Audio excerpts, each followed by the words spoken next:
When we look around the world and see Jewish women being blamed for being taken hostage, for being assaulted, it seems like this is the most insane thing that has ever happened to the Jewish people. Yet, in this week's Parsha, the cycle of history rhymes as we meet one of the most enigmatic stories in Jewish history of our foremother Dina.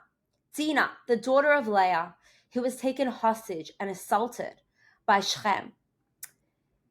This week is also Yotes Kislev. This Shabbos is the Rosh Hashanah of Chassidus, where we celebrate the power and the light Chassidus has brought to the world. It's interesting when we think of Dina, a woman that for thousands of years has been misinterpreted, defamed. Her reputation has been misunderstood. And as we look a little deeper with the light of Chassidus, it is understood what is the role of a Jewish woman and what was Dina able to accomplish in her world. So let's start by looking inside the Pasuk. The Pasuk tells us very profoundly, V'teitze Dina bas Leah sheyalda leYaakov lirais bivnais haaretz. And Dina, the daughter of Leah, whom she had born to Yaakov, went out to look about among the daughters of the land. And then the next pasuk continues, Vayar Isa Shechem, and Shechem saw her, ben Chamar, the son of Chamar, Hachivi, they were Chivites, they lived in that region, Nasi Haaretz, the prince of the land, Vayikach Ata, he took her, Vayishkav Isa, he slept with her, Vayaneha, and he assaulted her, and he raped her. V'tidbak nafsha b'Dina, and then he falls for Dina. And he calls his father and says, I want to marry this girl. And Yaakov says nothing. And Levi and Shimon say, absolutely not. If you do this to our daughter, you're going to pay for it. And they make a deal.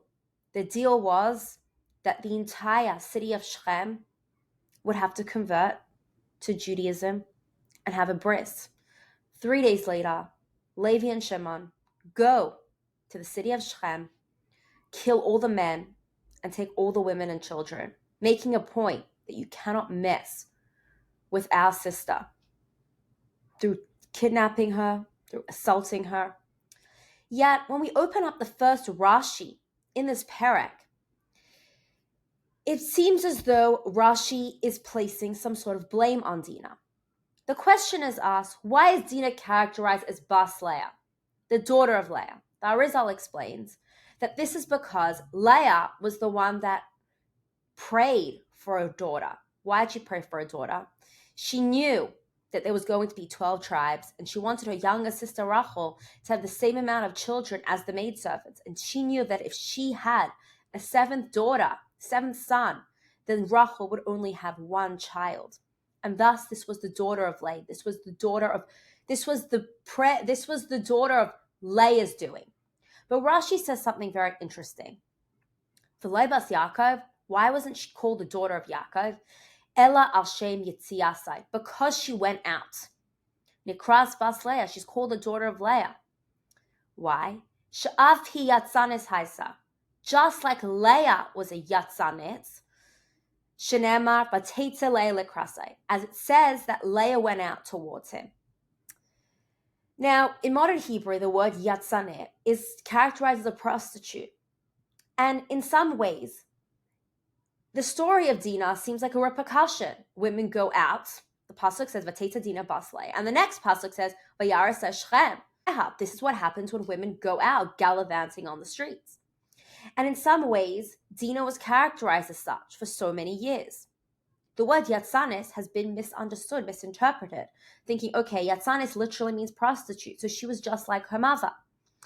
Now, the Lubavitcher Rebbe comes and brings a whole new light and says, we're not actually reading the Rashi correctly at all. When Rashi brings a source, he is asking us that we should go check it up.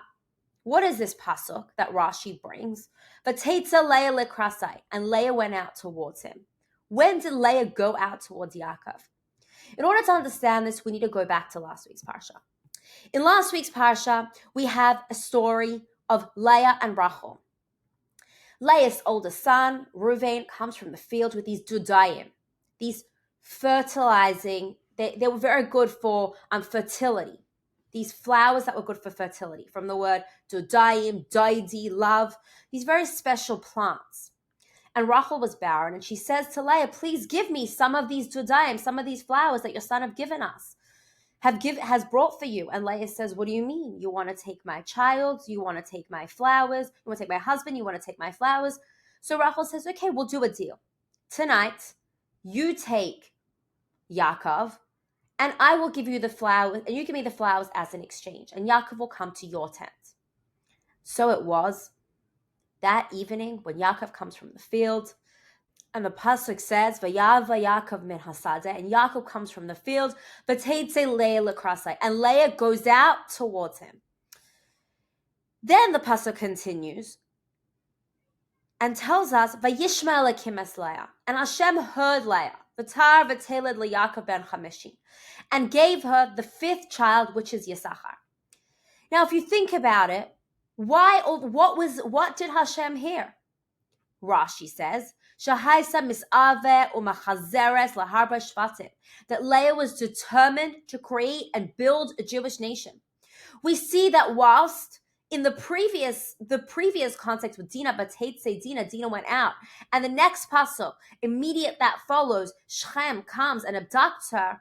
In this context, it's completely different. We are comparing Dina to Leah, but let's go back and see what happened to Leah. Did Leah do something negative? Was she a yatsanis? Was she someone that was provocative? Well, no. If you look at the pasuk, it's completely opposite. The result has nothing to do with the action. What did Leah do? But Teitze Leah lacrosse, and Leah went out towards him. She wasn't going out in any sense of negativity. There was nothing promiscuous about what she was doing. How does it emphasize?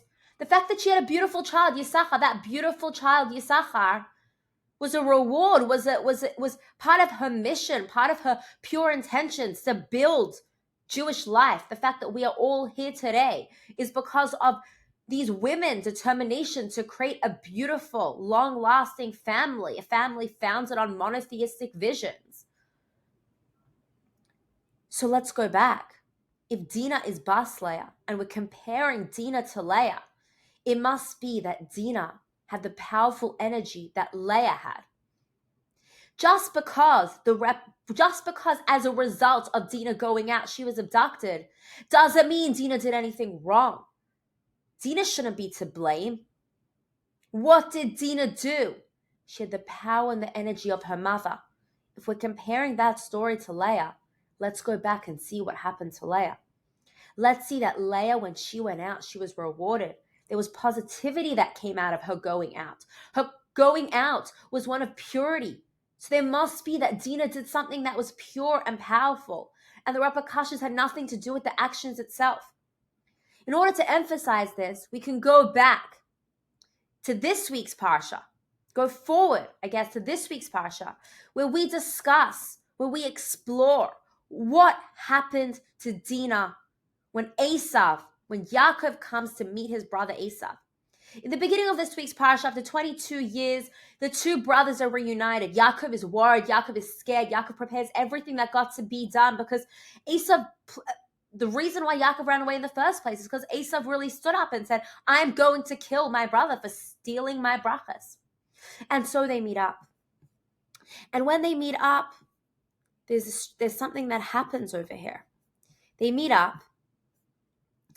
And what does Yaakov do? He prepares for the worst to happen.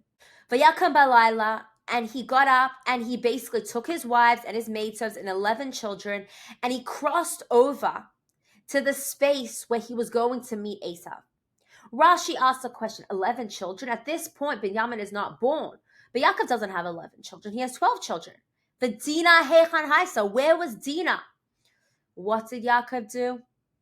Nasna bateva v'nafa v'paneha.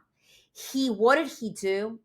He took Dina and he put her in a chest. He hid her. Why did he hide her? Shala yitemba Esav einav. So Esav wouldn't lift his eyes to her. Ulakach ne'nash Yaakov shenimna ma'achiv. And Yaakov is punished because he refused for Esav to set eyes on his daughter. Shema taxi reino lamatav, in case she was able to transform him to good. It's a very powerful Rashi. And in some ways, it hurts us.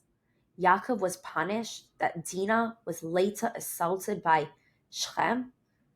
How could Yaakov be punished? He was trying to protect his daughter, any normal father.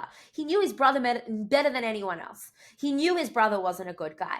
So he's like, my daughter, who is so beautiful. Remember that Dina was exquisite. She had the most beautiful, powerful energy. This Dina,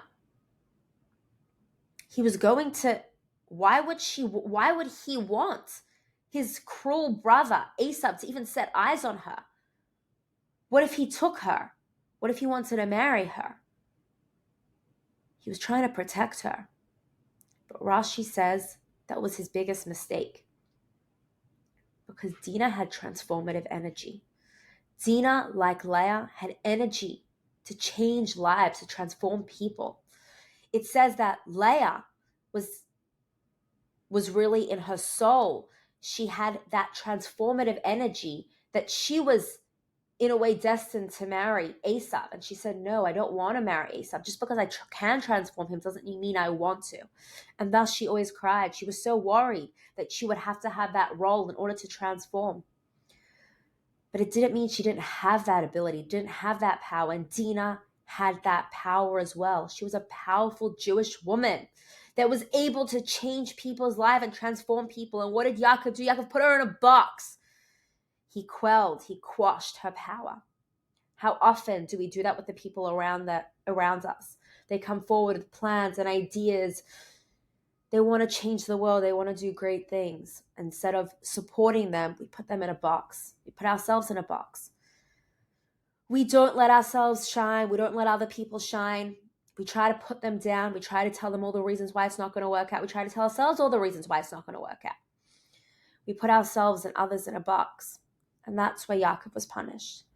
He didn't let Dina shine. There was a risk there. V'teitze Dina bas Leah. Dina goes out to see bivnois ha'aretz, the women of the land. What was Dina doing? What did Dina do? Dina went out and transformed the women of the land. She taught them. She inspired them. There was something. She had leadership ability. She had the ability to change the world.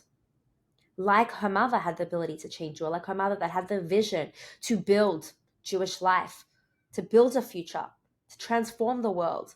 That's the power that Dina and Leah had, that Dina got from her mother. And what happened to Dina was not her fault. And the word yatzanet does not mean prostitute. The word yatzanes comes from the word yatza. Dina went out like her mother. They went out and they wanted to make a dent on this planet. Chassidus shows us something powerful. The Rebbe didn't write a new Rashi. The Rebbe transformed and explained who was Dina. We weren't reading the Rashi wrong. We were placing blame from our own insecurities, from our own sort of understanding of what should happen. I guess from our own trauma. Sometimes when we do good things, sometimes bad things are the outcome. It's not our fault. It wasn't Dina's fault. What happened to Dina is not something we can understand. It's not something we should be placing blame on. Just like no one in the world should ever be placing blame on the women of today, of the Jewish women of today that are being assaulted. And not only being assaulted, their voice is being quelled, their voice is being quashed, they're put in a box.